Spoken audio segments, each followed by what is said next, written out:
Déjà de m'avoir invité. Je salue d'ailleurs tous les aînés qui sont présents ici. Alors, j'ai accepté le thème pour deux choses. Il y a deux problèmes dans la formulation du thème, excusez-moi. Le premier problème, c'est au niveau de la nécessité. Je ne trouve pas qu'il est nécessaire de revenir aux traditions, mais je trouve par contre qu'il est obligatoire de revenir à la tradition. Le deuxième problème que je trouve dans le thème, et que d'ailleurs je vais reprocher le hors-sujet des chrétiens, ce qui m'étonne d'ailleurs toujours avec les chrétiens, ils sont toujours hors-sujet en fait. Voilà, ils sont hors-sujet, ils sont hors pays, ils sont hors contexte, ils sont vraiment tous, ils sont hors-sujet. Les apôtres, les prophètes, tous ils sont hors-sujet. Ensuite, repréciser quelque chose également à mes aînés qui portent parfois l'appellation de traditionalistes. Depuis les années 1950, il faut repréciser quelque chose de très important. Des intellectuels tels que Cheikh Anta Diop en a abordé dans les années 1959 et 1967 sur l'unité de la culture africaine. Il aborde la question de la civilisation africaine. Et ici au Gabon, s'il faut contextualiser avec le président Bongo déjà, vous êtes un ancien, vous savez de quoi on parle. En 1983, il va inaugurer le CICIBA, qui avait pour objectif donc le Centre international des civilisations bantou. Parce que des intellectuels tels que Cheikh Anta Diop nous avaient déjà prévenus sur non pas la nécessité de revenir aux traditions, parce que vous ne pouvez pas réduire des grandes sociétés africaines à la simple tradition. Ça, c'est l'un des problèmes que j'ai, non seulement avec des chrétiens, mais également avec nos frères aussi qui se font appeler traditionalistes. On parle de civilisation. Et donc, si on parle de civilisation, la civilisation, c'est un ensemble de traits dans lesquels sont contenues les cultures, sont contenues les techniques, sont contenues les valeurs politiques, les valeurs morales. Et à l'intérieur de la culture, il y a plusieurs éléments qui composent la culture. Notamment, nous avons les arts, nous avons les sciences, nous avons les modes de vie, nous avons les croyances, nous avons les traditions, nous avons l'histoire et nous avons le langage. Ça, c'est si on vous fait l'organigramme en quelque sorte de la tradition. Et alors, qu'est-ce qu'on retrouve? Parce que la tradition se trouve dans la culture, c'est un compartiment de la culture. Donc, on ne va pas parler de... il faut revenir à la tradition. Non, il faut revenir à la civilisation africaine. Il faut revenir à nos civilisations bantoues, parce que la tradition n'est qu'un compartiment dans la culture.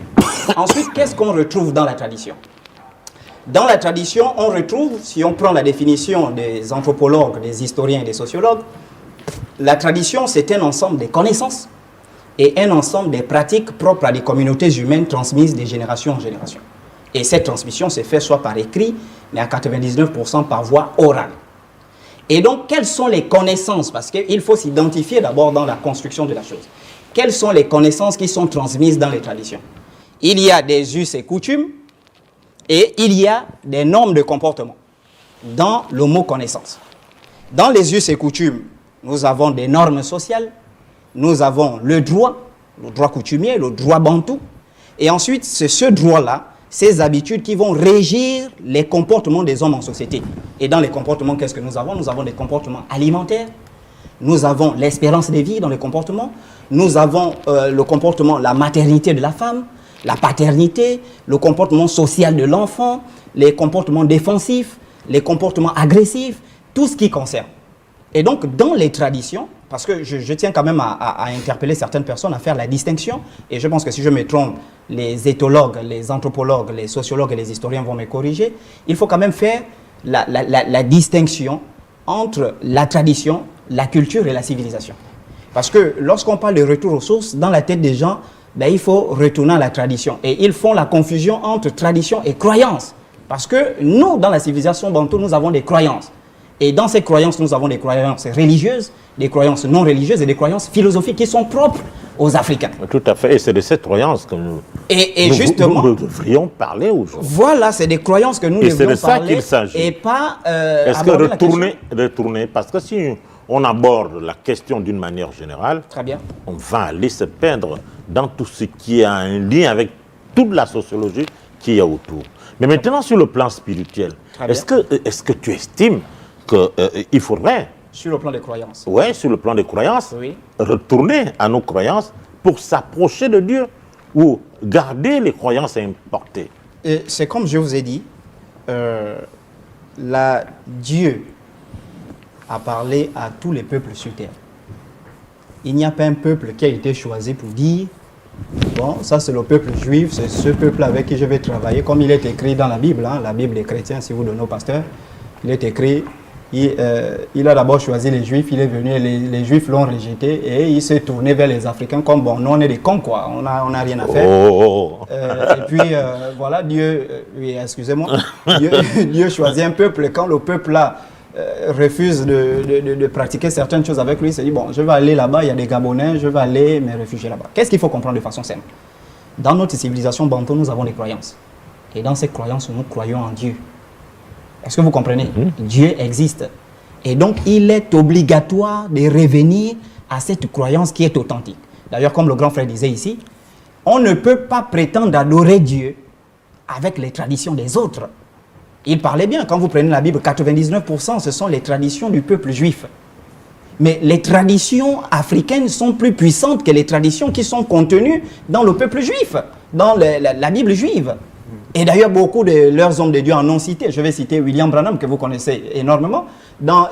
Et ici, il y a plus que Salomon. William Branham va dire que les valeurs africaines sont 1000 fois plus supérieures que les valeurs du christianisme. Et donc, si parmi leurs prophètes, il y a des gens qui se prononcent pour dire les valeurs africaines sont supérieures à nos valeurs, pourquoi nous, Africains, ne va pas retourner à ces croyances-là?